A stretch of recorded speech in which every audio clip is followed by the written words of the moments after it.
Hello, America. I'm Mark Levin. This is Life, Liberty, and Levin. We have a wonderful guest, Dr. Michael Pillsbury. How are you, sir? Fine, thank you. It's a pleasure. Now, you wrote an amazing book, The 100-Year Marathon, that grabbed my attention because of its incredible relevance, China's Secret Strategy to Replace America as the Global Superpower. This book has taken off in Asia. The Chinese have the book, although they keep it under glass. You're a senior fellow, director of Chinese strategy at the Hudson Institute, a distinguished defense policy advisor, former high-ranking governmental official. You've written many books and reports on China. You're educated at Stanford, BA in history with honors in social thought, Columbia University, MA, PhD. During the Reagan administration, you were the Assistant Undersecretary of Defense for Policy Planning and responsible for implementation, the program of covert aid known as the Reagan Doctrine.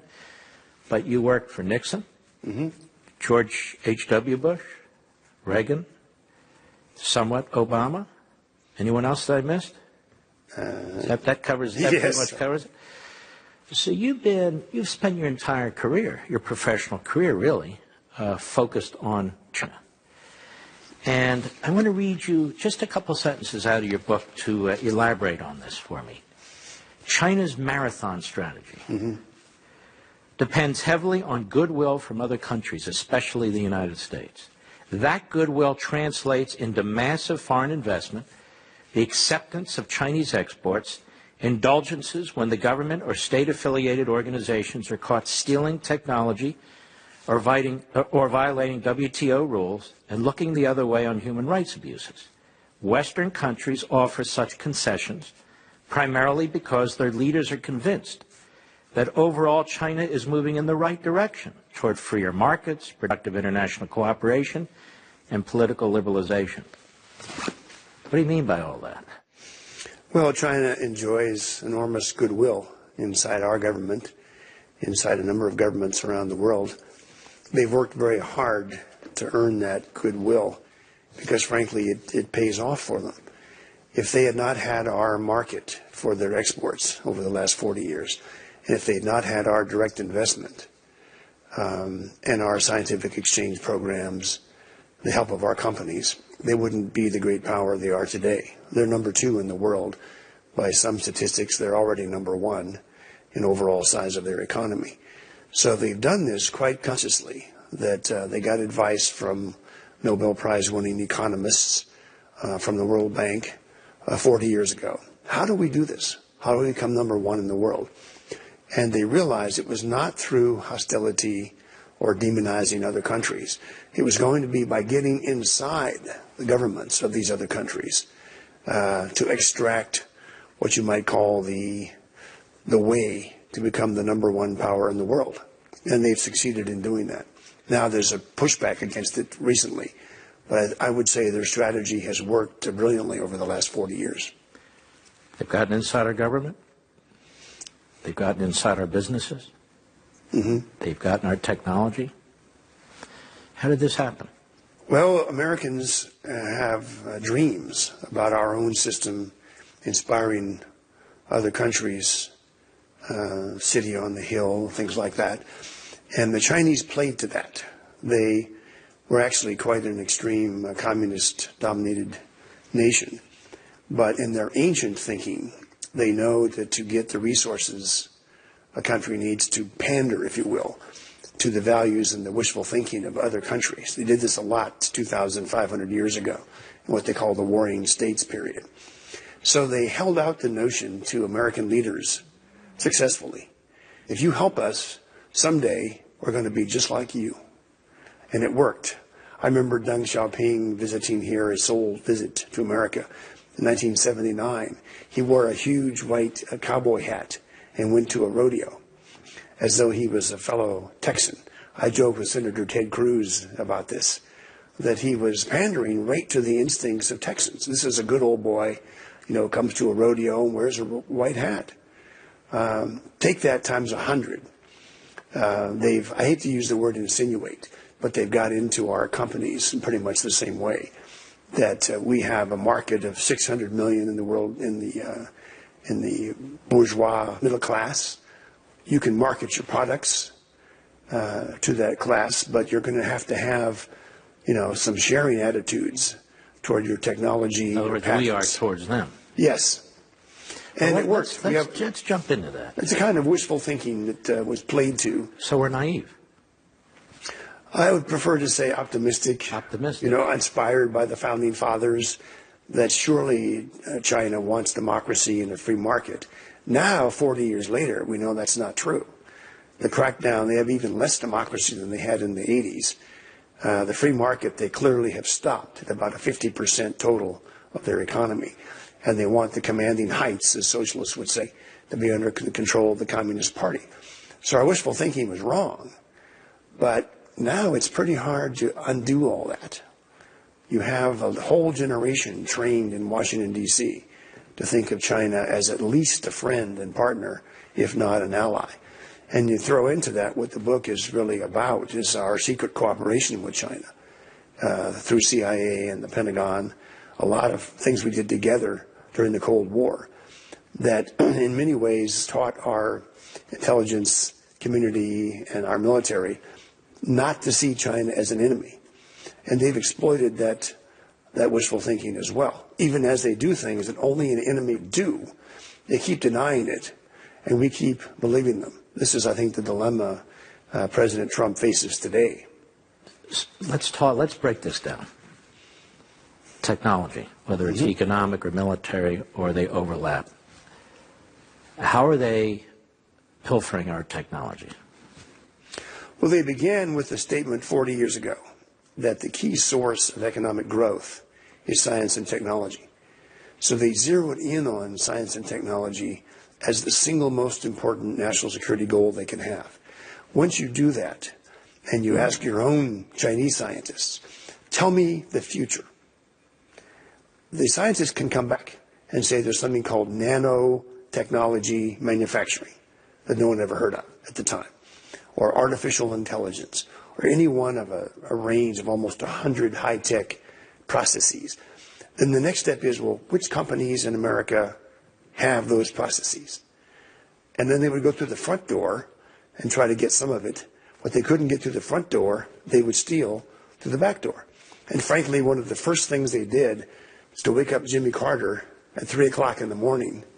His science advisor was in Beijing, and the Chinese made clear we want an agreement that all of our students who want to go to America in science can go, and the National Science Foundation will share all American scientific discoveries quickly with China.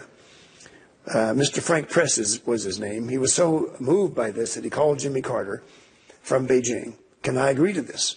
Carter said yes, and that became the foundation for our own government sharing a great deal of science and technology with China. So it's the scale of what they've tried to do that's important. It's not just nickel and dime, grab one little patent here. It's a comprehensive approach that to become number one in the world, we've got to get hold of what they call the innovation technology base. Find out the most dramatic, profit-making technologies in the world and get them by one means or another. And as I say, we mostly helped them. Our government did, through the front door, and our companies did as well, under the illusion that someday the Chinese market would open up and these companies would enjoy massive profits. Only a few companies have succeeded at that. Most have not. What happens to these companies that go to China, like Apple and so forth? They're forced to give up significant proprietary information, are they not, in order to do business in that market? Yes, there's a variety of techniques. Sometimes they will insist on a joint venture where the Chinese partner can demand technology transfer take place. Sometimes they focus on an individual in a company who has the trade secrets of the company, and they will in some sense recruit him, not necessarily as an espionage asset, but as somebody who they simply offer a salary of $2 million. That you leave, in this case I'm thinking of it was General Motors, you leave your company and come to work for us and show us how to make cars. And so they're now the number one seller of automobiles in the world. Of course, they didn't tell General Motors and Jeep or Volkswagen at the time. They had a kind of stealthy approach to all this. And if asked, are you trying to get hold of the world's best technology to become the world's #1 power, they would laugh and say, of course not. China has no such ambitions. What a silly thing. Do they think we're dupes? I think they praise their own strategy, that they, as they say, they has ancient roots. Are we dupes? I think our presidents, and including myself at the time as an advisor to these presidents, we did not understand the scale of China's ambitions. So any particular example that would be detected, the FBI would just arrest the person committing economic espionage, put them in jail for 6 months or a year, and assume this was a one-off thing. So the scale was just not in our philosophy. I hate to say we were dupes. We didn't understand the consequences of building up another power to surpass us. I don't think even President Reagan thought that China would amount to what it has turned into today. Are we dupes now? Well, a lot of people want to call an end to all this, want better terms of trade. There's still a community that says China will collapse, don't worry about it. There's still a community that says they just want to be our partner in the world. But as they ignore United Nations resolutions, as they're caught with more and more technology theft, it becomes harder to explain this away. So I think we're in a period now, which I think will go on for many more years, of waking up, but being a little bit uncertain what to do when China and China's friends are already deep inside our system. We never faced this with the Soviets in the Cold War. They were always over there, and there weren't huge Soviet companies and Soviet investments inside America. And it was considered treason to help the Soviet Union. But with China, it's the opposite. They're considered our friends, and it's considered a little bit too conservative to be against China these days. How's Donald Trump doing with respect to China? He seems to be changing the paradigm a bit, doesn't he? Yes, he's got their attention. They're in a very feisty kind of fighting mode where they're matching all of his tariffs with their own threats. They're saying that they're innocent. All these allegations he's made and his team has made in various reports of technology theft, forcible technology transfer, and many others. They claim they're innocent. This evidence doesn't hold up. And in something that's really quite dramatic, they have said that China is now leading the rest of the world in favor of free trade against President Trump. Even I, who have great admiration for Chinese strategy, as you can tell, even I didn't think they would be that dramatic to say we are protecting the world against President Trump in terms of free trade. And this has a lot of people believe it. But he's actually hurting them somewhat. Yes. I mean, the value of their currency has dropped 25, 30%. Our currency value has gone up 17%. Even if you're a free trader like I am. Yes.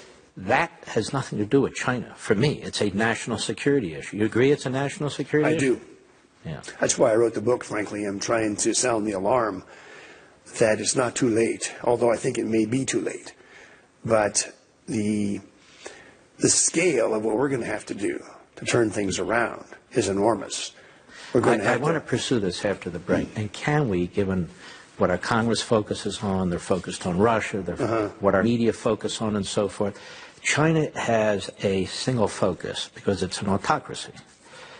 We have 1,000 different focuses, and China might be among them, and maybe not. And do they use that to our advantage?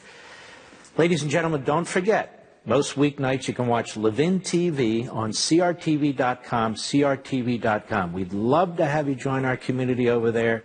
Call 844-LEVIN-TV, 844-LEVIN-TV. It's that simple.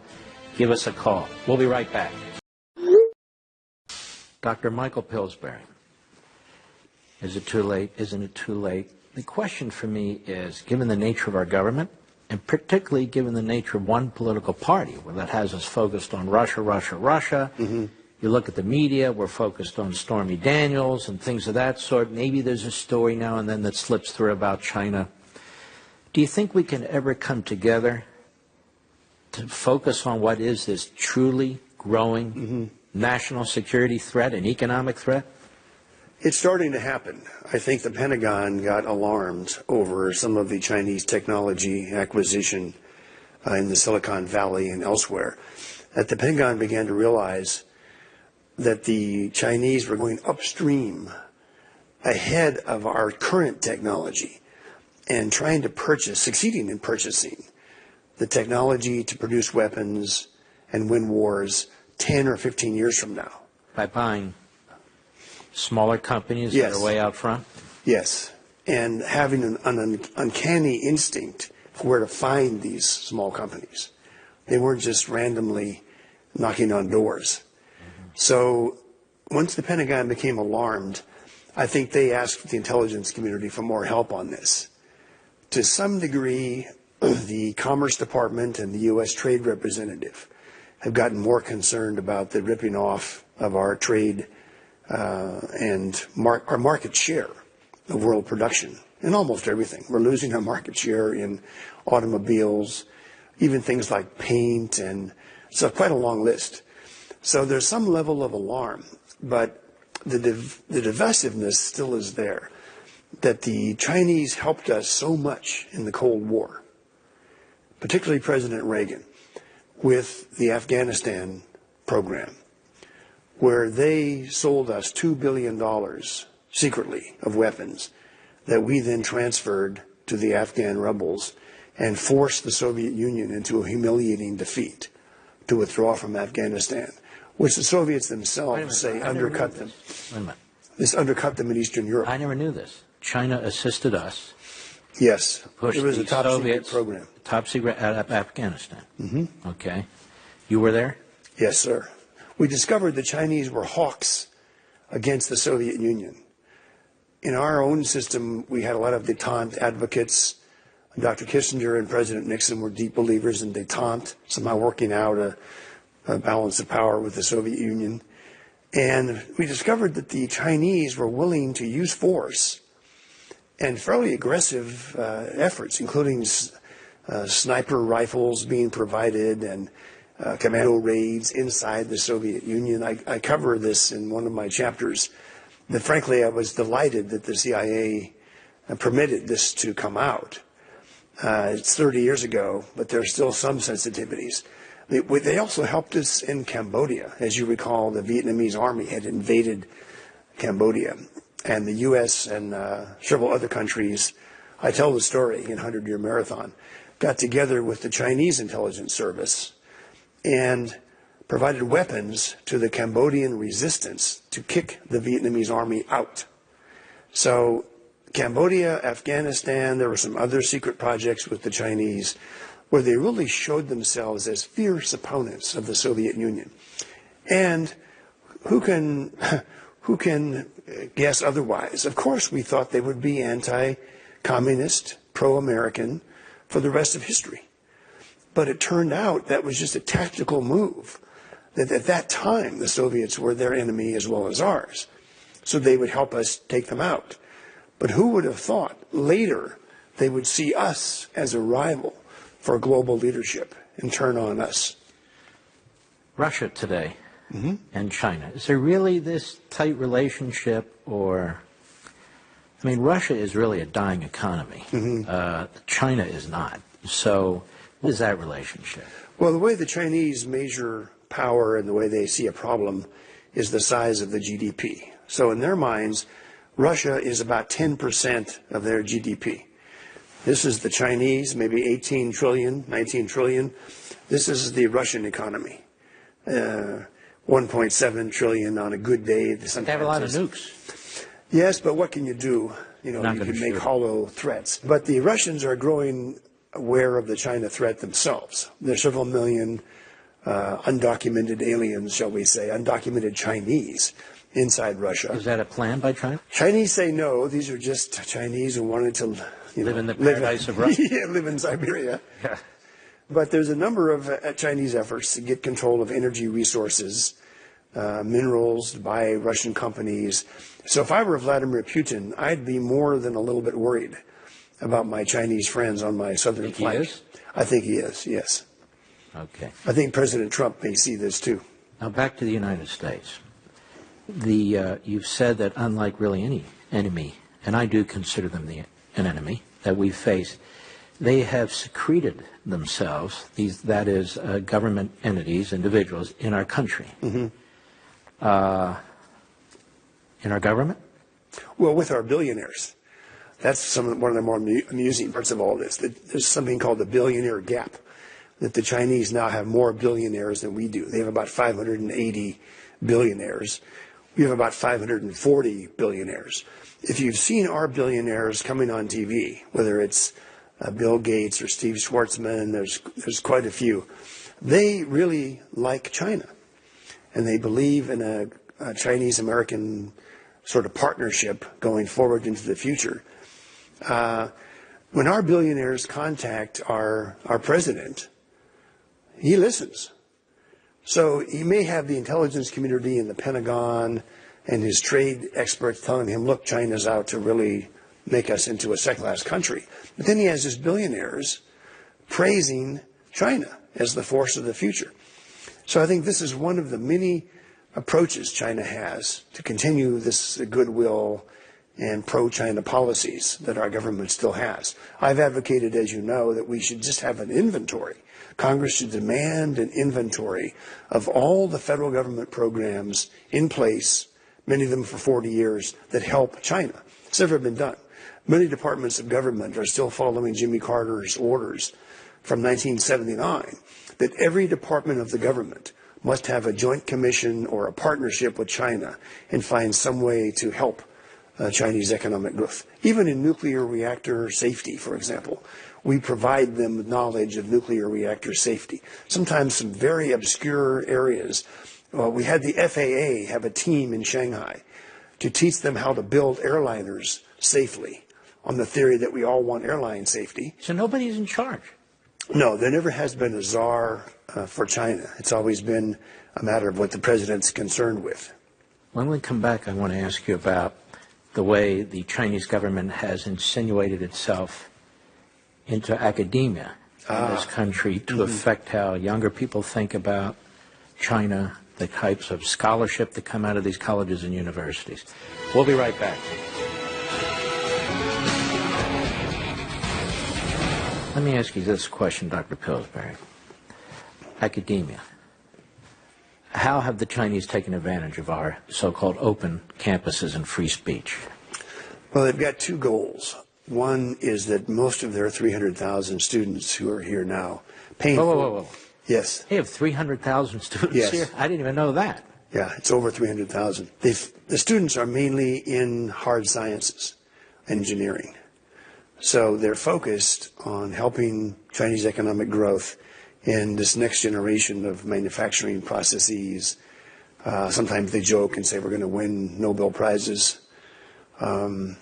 That base of hard currency paying students is important to them, that they not be challenged or investigated by the FBI, which is already, the FBI director has already raised in public his concern about these students.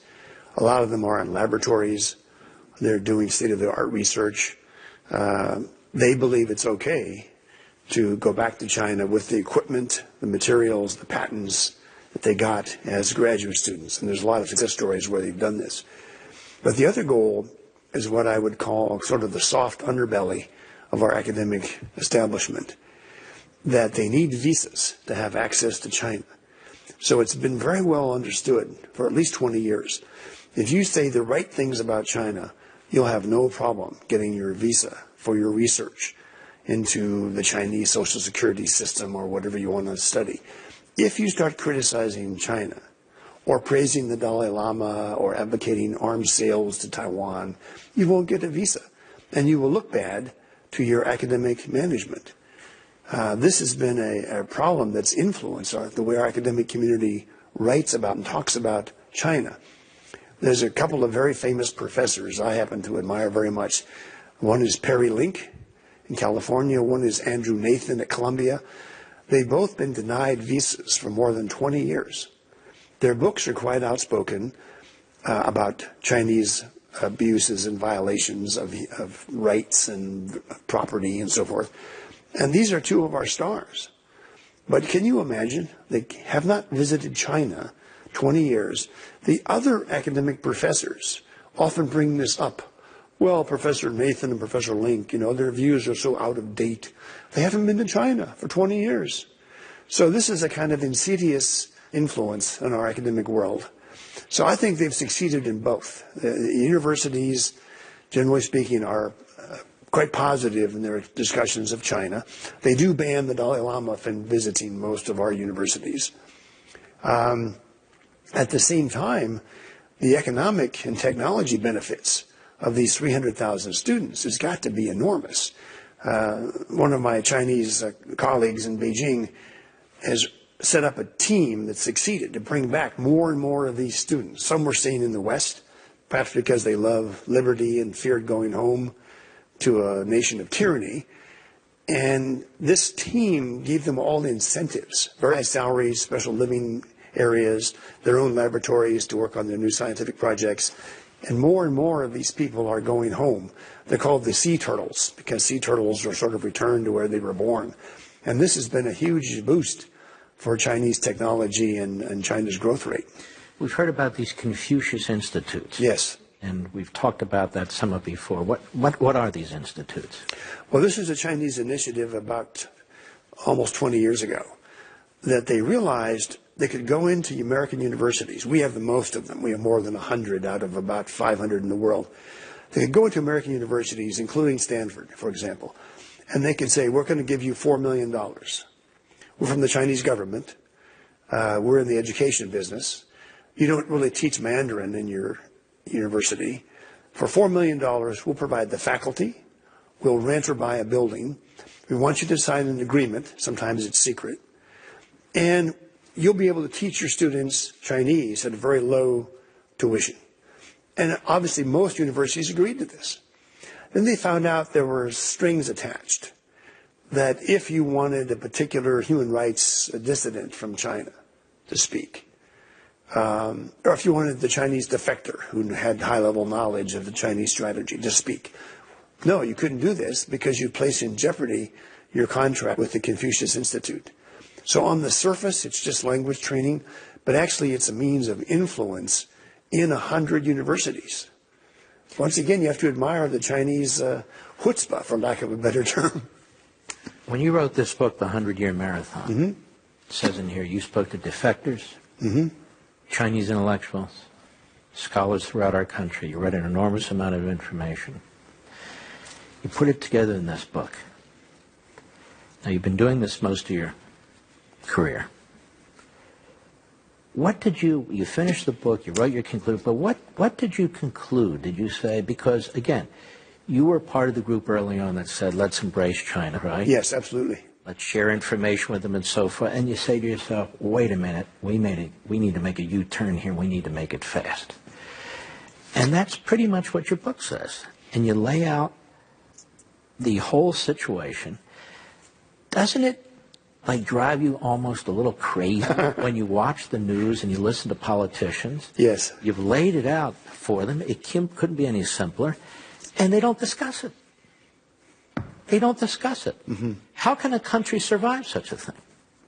If we're not focused on what is the enemy, they are an enemy. And we're talking about Russia all the time.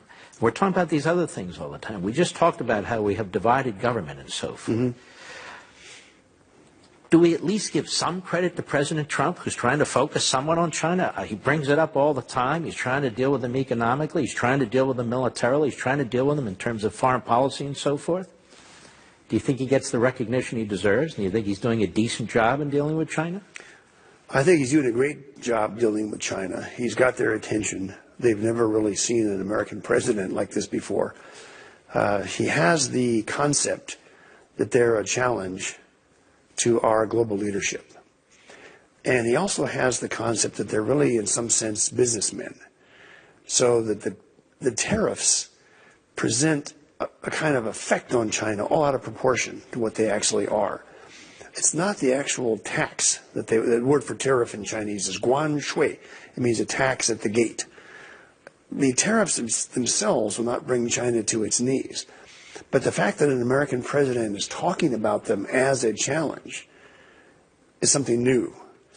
And it's because of his success so far, I have lost some of my pessimism. When I finished the book, I thought, no, this is not going to work. It's too late. We'll be right back. Dr. Pillsbury, I want to elaborate on the Chinese military threat. Let me crystallize this. If we went to war with China, would we win or would they win? It depends on where the war would be taking place and the tactics that would be used on the two sides. In terms of spending and numbers of, let's say, aircraft carriers, we're way ahead. We have something like 10-to-1 superiority, all things considered. They don't have any stealth bombers at all. They don't have any nuclear-powered aircraft carriers at all. But in the war games I have been involved in against China, when I've been sometimes on the China team, so-called red team, I would always find if I fight with an American style, then the American team would win that particular war game. If I use Chinese style, based on their writings, for what they would do, attack our nerves first, for example, or attack our satellites in space during the first 2 hours of the war. If I would use things out of their Chinese textbooks, then the American team would lose. Really? And over time, the Pentagon learned more and more. No matter who they could shift to someone else to play the Chinese team. But as long as the Chinese team used Chinese strategy, the American team would lose. So I think this was behind President Obama's pivot toward Asia, even though it wasn't as much of a pivot as it should have been. And it's part of the new national security strategy of President Trump to take the military balance of power in Asia seriously, that we are slowly falling behind.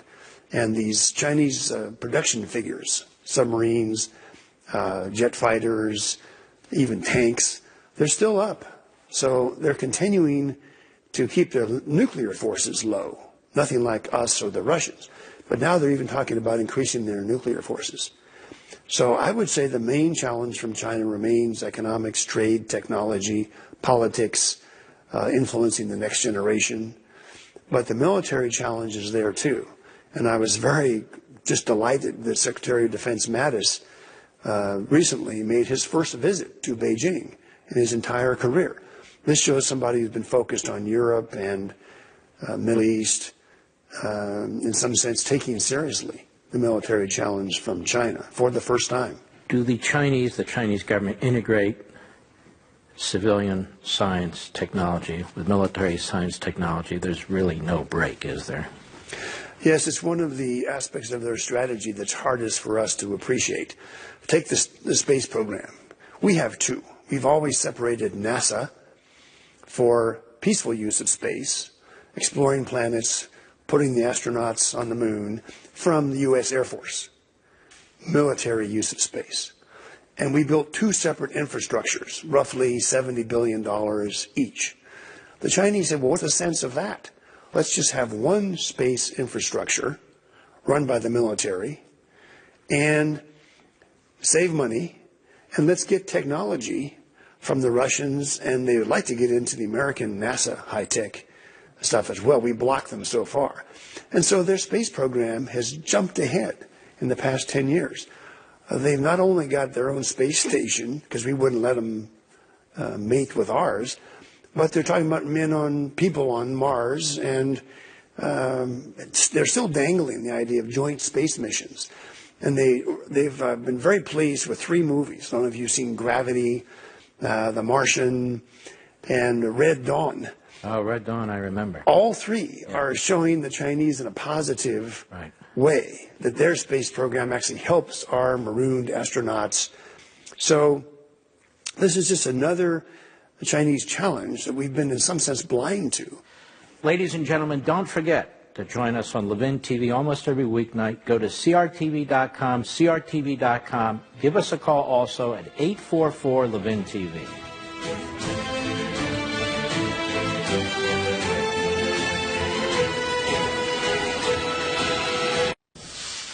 You interview 8 high-level defectors for your book. I know you're not going to give us their names, nor should you. What did you learn from them? The defectors provide a kind of opposite side of the story from Chinese officials.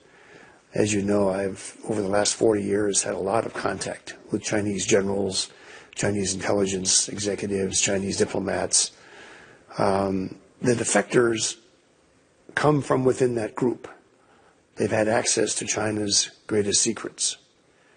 They've now chosen freedom to come and live in the West and to seek a new identity. They're essentially in witness protection programs. They even want the story spread that they've been killed or they've died. Sometimes they joke about, the Chinese will joke with me about, did that defector die? And I'd say yes. And then they say, well, was it a drowning accident? And I'd say yes. And they laugh because we always give the same story. Was it in South America? I say yes. But actually the defectors are still alive. And their view is the cynicism of the Chinese strategy, that the things that took me so long to discover, the defectors can confirm all this. They've seen documents, they've been to meetings where the marathon strategy is being implemented. So it's not some kind of academic debate, is China really doing this or not, as our academics would say. To the defectors, they've been there. They know it's talked about. And in many ways, they can't believe that America puts up with this and has not discovered it over such a long period of time. And the defectors, to some degree, have warned me that they believe China is entering a period of maximum danger over the next 5 to 10 years. That this is the period when they will pull ahead in economic strength, perhaps in military power as well. And the Americans are going to wake up. This is how they see President Trump, as the first American president who is awakened to this danger. But they're still gambling that there's enough opposition to President Trump in the Congress and in the media that he will not be able to turn things around in terms of the China challenge. The defectors themselves are worried about this. And as you mentioned, I give them pseudonyms, but I try to describe what each one had to say. And one of the most dramatic is they have something called the Communist Party School in Beijing, where they teach the marathon strategy. And part of it is to get market share and high tech. And they claim this is how the Americans, after the Civil War, in many decades, this is how the Americans became the #1 power in the world. And that we then dominated the United Nations process in 1945. This seems to be their plan, the defectors say. There's going to be a Chinese world order. China's going to call the shots, but they're going to get there with our assistance, the same way America got there with British assistance. We'll be right back.